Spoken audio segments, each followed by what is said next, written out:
नमस्कार श्रोते, कथा विश्व या यूट्यूब चॅनलवर मी दिव्या आपलं मनापासून स्वागत करते. तर आपण ऐकत आहोत बाबाराव मढावी लिखित भाकर भाग 9. यावर्षी पावसाळ्यात आभाळ कोसळलं. पावसानं जिकडे तिकडे थैमान घातलं. नदी नाले फुटून वाहू लागले. शेतातील उभी पिकं पाण्यात आडवी पडली. चिमण्या पाखरं भयभीत होऊन खोप्यात दडली. नदीकाठच्या वावराचा नुसता खराटा झाला. गरीब शेतकरी डोक्यावर हात मारून बसला. पुरानं नुसता धुडगूस घातला. गावात पाणी शिरलं. घरदार वाहून गेली. गाव पण नाहीसं झालं.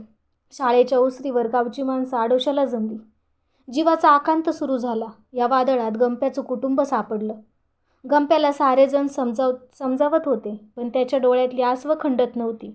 जोरजोरानं ऊर बडवीत आता मी कसं करू म्हणून आलेल्या प्रत्येक माणसाजवळ तो रडत होता. गंप्याचं नदीकाठचा एक छोटासा गाव. या गावाला गंप्या भाकरीच्या शोधात आला आणि नदीच्या काठावर घर करून थांबला. तुटकी मोडकी झोपडी उभारून या नदीकाठचा गाव त्याचा झाला. या झोपडीत त्याची 4 पोरं आणि बायको गंप्याच्या श्रमावर जगू लागली. तसा त्याचा संसार दरिद्र्यातला, पण जीवनाच्या सुखदुःखात सहभागी होणारा होता.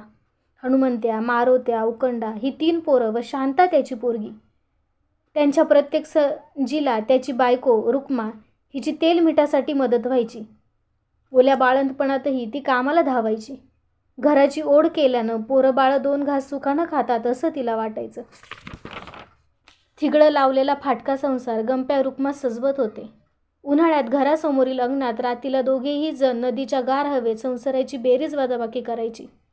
रुक्मा आपल्या नवऱ्याला म्हणायची, का हो हनुमंत्याले औंदा पहिला वर्षात टाका. पोरायले शाळेचे ड्रेस घ्यावं लागल. शांतीले लिवता वाचता येईपर्यंत शिकावं लागन. आपण आडानी हाव म्हणून काय पोरायले बी तसं ठेवता येणार नाही. आपल्या पत्नीची प्रत्येक गोष्ट गंप्या काळजीपूर्वक ऐकत असायचा. नदीकाठच्या 4-5 वर्षापूर्वीपासूनच्या सहवासात त्यांच्या संसाराची सल्लामसलत चालायची. 3 मासातलं नदीचं पाणीही त्यांना ओळखीचं झालं होतं. त्यांच्या संसारात प्रत्येक घडीला ते साथ देत होतं. परंतु या वर्षीला पावसाळ्यात नदीचं पाणी खवळलं. एक दिवस नदीचे तट फोडून त्यानं मर्यादा ओलांडली. गंप्याच्या झोपडीला त्यानं धडक दिली. गंप्याची झोपडी पाण्यावर तरंगली. अर्ध्या रात्रीला झोपडीत पाणी घुसलं.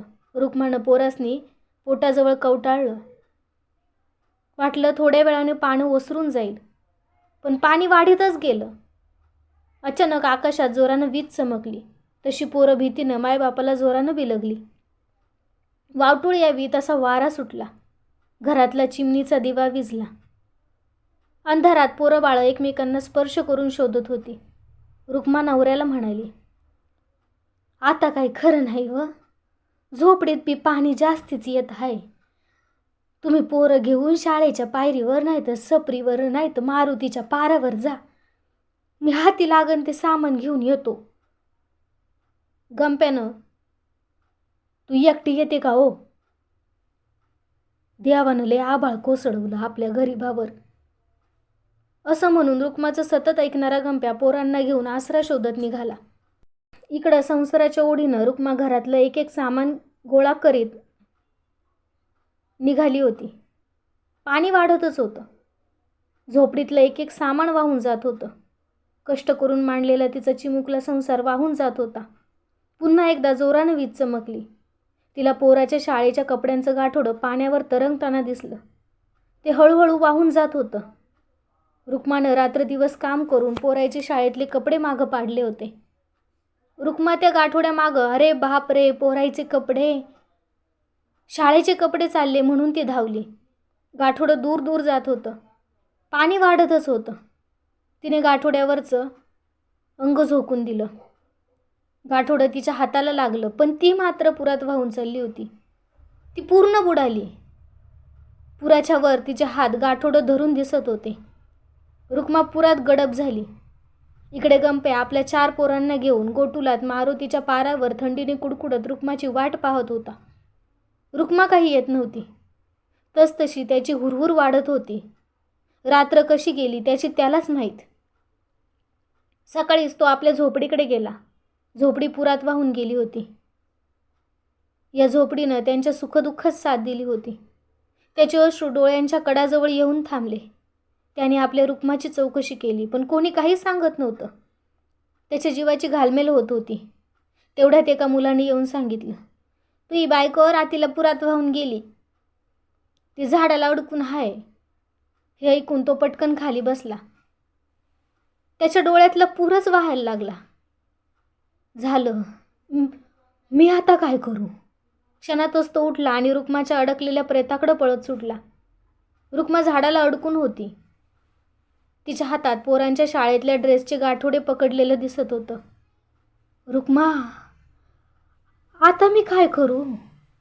असा हंबरडा गंप्यानं फोडला. सारा गाव गोळा झाला. त्याची चारी पोरं मा ओय माग माय म्हणून हंबरडा फोडत होती. गंप्या बायकोची एक एक आठवण सांगत होता. रुक्मानं पोरं शिकावं म्हणून जीवाचा आटापिटा केला. आपली गरिबी शिक्षणानं दूर होईल म्हणून रातला झोपडीसोबत संगत असायची. त्याच्या संसारात साथ देणारी त्याची रुक्मा त्याच्या जीवनातून निघून गेल्याचं त्याने ऊर पार फुटून गेला होता. त्याची फाटक्या परकरातली शांता पोरगी आपल्या बाचे अश्रू फाटक्या कपड्यानं पुसत होती. त्याचे डोळे जास्तीचे पुन्हा पुन्हा भरून यायचे. गंप्या उदास झाला. त्याला त्याचे झोपडे पुरात वाहून गेले म्हणून पैसे मिळाले. रुक्मा पुरात गेली म्हणून मदत मिळाली. पण त्याचा जीव ठिकाणावर नव्हता. त्याच्यावर आभाळ कोसळले होते. त्याची झालेली हानी भरून निघणारी नव्हती. त्याला अन्न गोड लागत नव्हते. त्याच्या नजरेसमोर झोपडीत चाललेला रुक्माचा संसार यायचा. राहायला जागा नाही म्हणून नदीकाठी राहणारा एक कष्टकरी जीव या नदीकाठच्या गावाला सोडून आपली मुलं बाळं घेऊन दुसरे आभाळाखालचं गाव भाकरीसाठी शोधत फिरत होता. तर आजचा भाग कसा वाटला हे कमेंटद्वारे नक्की कळवा व चॅनलला लाईक करा, शेअर करा व सबस्क्राईबही करा.